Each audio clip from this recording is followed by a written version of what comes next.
Meu nome é Alexandre Fernandes, eu sou neurologista pediátrico, professor da Universidade Federal Fluminense e estou aqui a convite da Casa Hunter, que muito me honrou com esse convite para conversar um pouquinho com vocês sobre atrofia muscular espinhal. Então vamos falar um pouco sobre atrofia muscular espinhal, o que é, por que ocorre, quais são os sintomas que os pacientes apresentam, quais são as formas de tratamento disponíveis hoje, atualmente, para essas pessoas. Então, esse é meu conflito de interesses, não tem conflito com o tema atual. E vamos discutir brevemente o que é a atrofia muscular espinhal, quais são as características clínicas, a importância do diagnóstico precoce e, principalmente, as principais formas de tratamento das pessoas que têm atrofia muscular espinhal ou AME. AME, ou atrofia muscular espinhal, é uma condição que é reconhecida desde o final do século XIX, quando Wernicke e Hoffmann descrevem a forma do tipo 1, que ficou conhecida por muito tempo como doença de Wernicke e Hoffmann. Passam-se quase 60 anos até que Kugelberg e Welander descrevem o tipo 3 e o tipo 2. E apenas nos anos 1960 você vai ter, então, o padrão dividido em três tipos, né? A partir, então, dos anos 90, tem a descrição da proteína SMN e os mecanismos moleculares, ou seja, genéticos, da atrofia muscular espinhal começam a ser desvendados. A partir desse ponto, de meados dos anos 90, leva mais ou menos uns 5 anos para começarem os desenvolvimentos de terapias gênicas, ou terapias que mudam a doença, porque dão um oligonucleotídeo antissenso ou porque fazem até a reposição desse gene. Então, nos últimos 6 anos, o que a gente viu foi um grande avanço, principalmente nas terapias, né? A gente, em 2015, não tinha nenhuma droga aprovada, nenhuma droga modificadora da doença aprovada em 2015, e em 6 anos a gente já tem mais 3 medicamentos que já estão aprovados, tanto pelo FDA, como pela Associação Europeia, como pela Anvisa, aqui no Brasil. É uma doença, então, progressiva, ela é relativamente comum, ela é recessiva, né? E tem de 1 a 10 mil nascimentos, é mais ou menos o número de incidência dessa doença no nosso meio, né? O que acontece é que esse neurônio, né, que não tem essa proteína SMN, que é a proteína de sobrevida do neurônio motor, então esse neurônio vai progressivamente se degenerando e então esse músculo vai perdendo a sua força e o seu comando neurológico. Como isso acontece? Vamos olhar esse esquema aqui que eu estou apresentando para vocês. Reparem que a motricidade nasce lá no córtex motor, mas essa fibra desce até a ponta da espinha, a ponta anterior da espinha. Ali ela encontra um segundo neurônio, que é o neurônio motor, o segundo neurônio motor. Esse neurônio é que vai levar esse comando do movimento até o músculo, né? E é muito importante que ele esteja vivo e presente, né? Para que esse estímulo chegue até o músculo. O que acontece nas pessoas que têm AME é que essa proteína de sobrevida desse segundo neurônio motor, ela está em falta, ela não é funcional, ele não tem isso em nível suficiente para manter esse neurônio vivo. E esse neurônio, então, acaba por se degenerar. E ao se degenerar, ao morrer, esse neurônio faz com que os seus prolongamentos fiquem progressivamente mais finos, o músculo perca o seu comando neurológico e ele vai progressivamente, então, ficando mais fraco e atrofiado. E por isso que o paciente vai perdendo os movimentos na medida em que esses neurônios vão se degenerando. Como é que a doença se instala, né? Normalmente a gente tem esse tipo de funcionamento, né? Então você tem uma proteína, né, que é a proteína SMN, Survivor Motor Neuron, ou seja, proteína de sobrevida do neurônio motor. Então, quando há uma mutação ou uma deleção no gene que sintetiza essa proteína, você tem uma proteína que não se forma e não é funcional. Isso vai fazendo com que esse neurônio vá se degenerando. Mas existe um outro gene dentro da gente, que é o gene SMN2. É um gene parecido com o gene SMN1, mas ele não tem o exon 7. E ele produz uma proteína muito parecida com a proteína SNN, mas é uma proteína anômala. Ou seja, é uma proteína que não tem muita função. Então, na verdade, qual é a importância desse gene SMN2? Por que a gente precisa verificar os dois genes da pessoa com atrofia muscular espinhal? Porque a ausência do gene SMN1 define o diagnóstico, mas a gravidade e o tipo de atrofia muscular espinhal que essa pessoa vai apresentar vai depender do número de cópias de SMN2 que ele tenha. Então, olhem só que interessante. Quando o meu paciente, aqui do lado esquerdo, não tem AME, ele tem 2 cópias do gene SMN1 e 2 cópias do gene SMN2. Então, ele tem uma proteína 100% funcional SMN. A pessoa não tem atrofia muscular espinhal. Quando ele perde os 2 SMNs, ou seja, o paciente do lado direito ali com AME do tipo 1, ele perde os 2 SMNs e ele só tem 2 cópias do SMN2, ele vai ter só 20% de proteína SMN funcional. Então, isso não é suficiente para manter aquele neurônio vivo. Então, aquele neurônio vai degenerar e esse paciente vai ter uma forma mais grave de atrofia muscular espinhal, ou a forma do tipo 1. Quando ele não tem o SMN1, mas ele tem 3 cópias do gene SMN2, significa que ele vai ter um pouco mais de proteína SMN. Então, ele vai ter uma forma um pouco mais branda da doença, que é a forma do tipo 2. E quando ele tem pelo menos 4 cópias do gene SMN, ele tem a AME do tipo 3, que é uma forma mais branda, do adulto, que geralmente não compromete a marcha, não compromete o caminhar.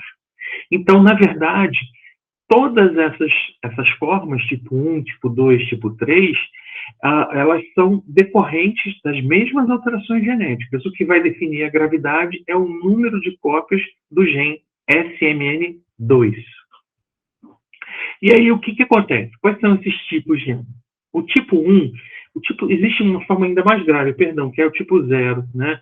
Que não tem nenhuma cópia de SMN2 ou apenas uma cópia. Esses pacientes, geralmente, eles têm sintomas muito graves já no período neonatal, inclusive com insuficiência de respiração. O tipo 1, que foi o primeiro que foi descrito, né, é o mais precoce, é o mais grave, né? Há uma fraqueza da musculatura, tanto da musculatura dos braços, das pernas, quanto da musculatura da deglutição e também da respiração. Então, esse é um paciente que vai começar a sua doença no primeiro ano de vida, já nos primeiros meses de vida, já é um bebê hipotônico, já é um bebê com bastante comprometimento motor. À medida, então, que ele vai crescendo, vai surgindo o acometimento da musculatura respiratória e bulbar. Já os pacientes com AME do tipo 2 têm um início um pouco mais tardio. Eles têm alguma proteína SMN funcionante. Então, o neurônio deles degenera ou morre mais tardiamente. Então, esse paciente com AME tipo 2, ele geralmente começa de uma forma mais progressiva, mais insidiosa, e esses pacientes conseguem até sentar, por exemplo, né? Mas, em geral, eles vão perdendo a sua força muscular na medida em que eles vão crescendo, e surgem, então, muitos problemas de deformidades esqueléticas, principalmente escoliose, cifose da coluna, né? E a musculatura respiratória é um pouco menos afetada. Pode haver dificuldade de deglutição, pode haver hipoventilação noturna, mas, via de regra, a musculatura respiratória ela é um pouco menos afetada. Já a AME do tipo 3 é uma AME mais tardia ainda, que geralmente começa já com a criança andando, né? Eles chegam a andar, a escoliose costuma ser mais tardia, o envolvimento bulbar é menos frequente e geralmente não impacta na sobrevida. E muitas vezes o que você vai ver é uma alteração como essa, ou seja, uma fasciculação dos músculos. Aqui uma menina com AME tipo 3, uma fasciculação de língua. É como se o músculo, o nervo, ao deixar de fazer o comando do músculo, ele se tremesse bastante. Então, a AME tipo 3 tem um impacto sobre a sobrevida do meu paciente. E a AME tipo 4 é uma discussão na literatura se ela existe ou não. Enfim, normalmente é o que a gente chama de atrofia muscular espinhal do adulto. Então, como a gente diagnostica, né, uma pessoa comum? Então, o consenso de 2018, né, diz o seguinte, que um paciente com uma suspeita clínica de AME precisa fazer a pesquisa de mutação genética da deleção do gene SMN.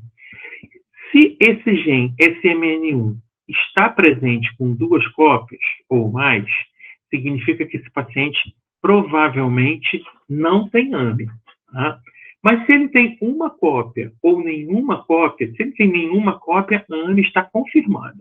Se ele tem uma única cópia, é preciso fazer o sequenciamento desse gene para ver se há uma mutação que cause a disfunção desse gene.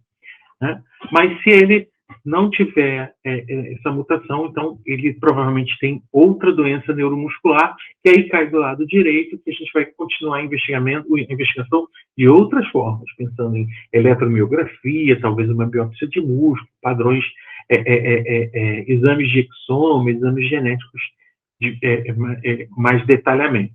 Mas quando ele não tem nenhuma cópia do SMN1, a AME então está confirmada. E aí a gente vai olhar para o SMN2, que vai predizer a gravidade e vai fazer com que a gente possa fazer então já a inclusão nas terapias. E como que é feito o tratamento dessa pessoa que tem atrofia muscular espinhal? O consenso de 2018 diz que a gente precisa focar e centrar esse tratamento no paciente e na sua família. E toda a equipe de tratamento precisa, na verdade, assessorar e dar suporte a esse núcleo, que é o paciente e a sua família. Né? Então, o envolvimento de várias equipes e de vários profissionais precisa estar adequado, eles precisam trabalhar em conjunto. Né? Então, a gente está falando de cuidados respiratórios, a gente está falando de fisioterapia respiratória, de assistência com pneumologista, vacinas em dia, vacina influenza, vacina pneumovalente, a gente está falando de fisioterapia motora, preservar a função neuromuscular, evitar, diminuir a chance ou retardar ao máximo o surgimento de escoliose. Né? A gente está falando dos cuidados ortopédicos, principalmente os cuidados com a coluna. A gente está falando do tratamento rápido das emergências, ou seja, quando esse paciente tiver alguma doença respiratória, a atuação rápida, o diagnóstico precoce das complicações infecciosas e de emergência, né? Além da prevenção do tratamento nutricional para prevenção da desnutrição e da obesidade, a alimentação precoce por gastrostomia, principalmente nos pacientes com AME do tipo 1, e também de medicamentos específicos, medicamentos que a gente diz que são modificadores da evolução dessa doença. Existem 3 medicamentos que são considerados medicamentos modificadores da atrofia muscular espinhal. Tá? O primeiro à esquerda é o nusinersen, o do meio é o risdiplam e o da direita é o zolgensma. O nusinersen e o risdiplam, eles agem na proteína SMN2, eles agem através de um mecanismo genético, aumentando a funcionalidade dessa proteína, e com isso fazendo com que o paciente tenha algum ganho ou interrompa o seu processo de degeneração dos neurônios, porque você dá a ele um pouco mais de proteína SMN2. Com isso você consegue, de alguma forma, brecar ou desacelerar a evolução da doença. Já o zolgensma, que é a terapia do lado a terapia que está à direita de vocês, é uma terapia gênica. Então, através de um vetor viral, ou seja, de um vírus, a gente leva o gene para dentro da célula do neurônio motor. E com isso, então, a gente repõe esse gene SMN1 que está doente, que está não funcionante. A vantagem desse tratamento é que ele é feito em dose única, por via intravenosa, né? Deve ser feito sempre em AMEs do tipo 1 e sempre até os 2 anos de idade. Um grande inconveniente é a hepatotoxicidade.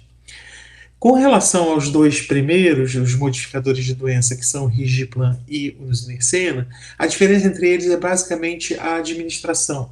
O nusinersen ele é aplicado a cada 4 meses, depois de uma dose inicial, de mais doses, ele é aplicado a cada 4 meses e ele precisa ser injetado na espinha do paciente. Enquanto o risdiplam ele é medicamento usado por via oral e deve ser tomado todo dia pelo paciente, ele vai lá e toma o seu remédio por via oral. Tá? Ambos parecem ter as suas vantagens e as suas desvantagens. E quais são os próximos passos, então, para a gente melhorar a vida das pessoas com AME, né? O diagnóstico precoce é fundamental. Então, a grande luta agora das associações de pacientes, das pessoas que cuidam de pacientes com AME, é a inclusão da atrofia muscular espinhal no teste do pezinho, já que a gente já dispõe de terapias modificadoras de doença e que, se tratadas antes do início dos sintomas, ou seja, o que se chama de tratamento pré-sintomático, isso pode modificar bastante a doença. Inicialmente, por exemplo, no consenso de 2018, só se recomendava o tratamento pré-sintomático para pessoas com 2 ou 3 cópias de SMN do tipo, 2 ou 3 cópias de SMN2. A resposta foi tão boa que em 2020 essa comissão de especialistas modificou o consenso, modificou a sugestão, aumentando então para as pessoas com mais de 4 cópias ou mais de SMN2 para o tratamento pré-sintomático. Então, realmente, ele parece que é bastante importante na vida dessas pessoas. Então, como é que a gente conclui essa nossa fala hoje? Né? É que AME é sim uma doença rara, mas talvez a menos rara de todas as doenças raras. O diagnóstico precoce, sem dúvida nenhuma, traz um impacto muito grande na qualidade de vida. O tratamento não são só esses medicamentos modificadores de doença. O tratamento envolve, a gente não pode esquecer nunca da reabilitação, da equipe multidisciplinar. É isso que faz muita diferença na vida dessas pessoas. E não só o medicamento modificador de doença, né? Até porque o medicamento modificador de doença não faz recuperar o que já foi perdido. Ele simplesmente desacelera a doença. Ele simplesmente evita que a doença progrida. Mas o músculo perdido, o nervo perdido, esse infelizmente ele não é recuperado, mesmo com esses medicamentos, mesmo com a terapia gênica, ele não é recuperado. Então é muito importante a gente tratar o mais precocemente possível, descobrir esse paciente o mais precocemente possível. Tá? E lembrar que não é só de remédio caro que se vive que se trata o paciente com AME. Não adianta a gente dar um medicamento caro e esse paciente não fazer fisioterapia. Isso é um contrassenso. A gente pensar num remédio que custa mais de 100, 200 mil reais e a gente não poder dar a esse paciente fisioterapia, assistência ortopédica, vacina. Isso sim é tratar, é cuidar da pessoa que tem AME, né? Isso é muito importante. Por fim, eu queria agradecer mais uma vez à Casa Hunter a oportunidade de falar para vocês sobre atrofia muscular espinhal, de estar aqui na Casa Hunter novamente, contribuindo com mais uma fala, mais uma discussão sobre atrofia muscular espinhal. Muito obrigado e tenham todos um excelente dia. Fiquem com Deus e obrigado pelo interesse. Tchau, tchau.